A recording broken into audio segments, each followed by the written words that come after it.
Hi, I'm Odd Dragon Neckbeard. Happy Black History Month. Since this new administration is trying not to recognize Black History Month, and black people are having to fight for it, I would like to focus on people who have fought in the past. Today I'm going to tell you about the Battle of New Orleans and the enslaved people who fought in it. This is from the Tennessee Historical Society.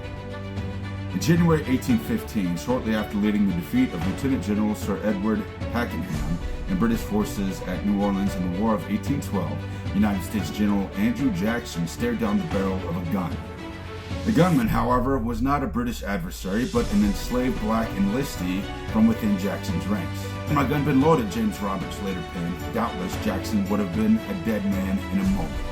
Roberts was one of approximately 500 bondmen whom Jackson conscripted to serve in the Battle of New Orleans, the final skirmish in a 2.5-year war between Great Britain and its former colony, the United States of America. In late December 1814, Jackson arrived in New Orleans to preempt a British advance on the port city.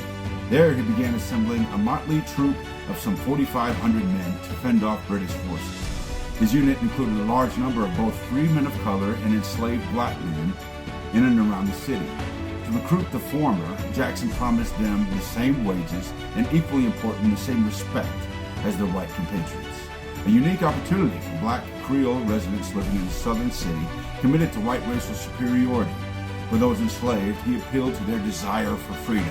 These enslaved men had neither a say in their conscription nor the promise of emancipation in exchange for their war efforts. In pursuit of their freedom, many bondmen defected to the British camp, which explicitly mandated manumission for any enslaved man who fought against the U.S. Roberts was among the enslaved who Smith permitted Jackson to survey. As a veteran of the war himself, Roberts knew that waging war did not guarantee release from bondage. However, Jackson spurred Roberts and the other bondmen to join the cause with a promise their service would ensure their emancipation. "If you go and the battle is fought and the victory gained on Israel's side," Jackson allegedly proclaimed, "you shall be free." And go they did. Unaware of the armistice negotiations between the U.S. and Britain in late December, Jackson and his band of free enslaved blacks, privateers, and Choctaw tribesmen engaged the British in a number of armed battles over the course of several days. With freedom on their minds, the enslaved troops fought fiercely and strategically despite their limited training. Many died, while others, like Roberts, suffered grave injuries. By war's end, the enslaved soldiers had aided in the decisive defeat of the British on January 8, 1815, and proven their worthiness to the American Republic. Surely they had won their freedom. Unfortunately, they had not. Jackson not only ordered all black troops out of New Orleans at the behest of white residents who were fearful of armed black city dwellers, he also reneged on his offer to free his enslaved troops and instead ordered them to return to their slave owners. Despite their sacrifices, the bondmen remained in bondage.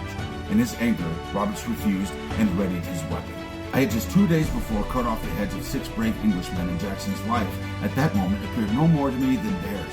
It was well for him that he took precaution to have our guns unloaded in the ammunition house. His guilty conscience smote him and told him he was doing us a great piece of injustice in promising us, by the most solemn protestation, that we should be free if the victory were gained. I would then have shot him 1,000 times if that could have been done. Although Roberts' assassination attempt was unsuccessful, white spectators proposed Roberts be shot for such an insult. Jackson recommended severe corporal punishment. Fortunately for Roberts, he was able to avoid reprimand due in part to a sympathetic overseer at Smith's plantation who understood Roberts' anger and disappointment. Still, Roberts was forced to return to the cotton field like so many of his enslaved compatriots. This has been Odd Dragon Neckbeard. We'll see you next time.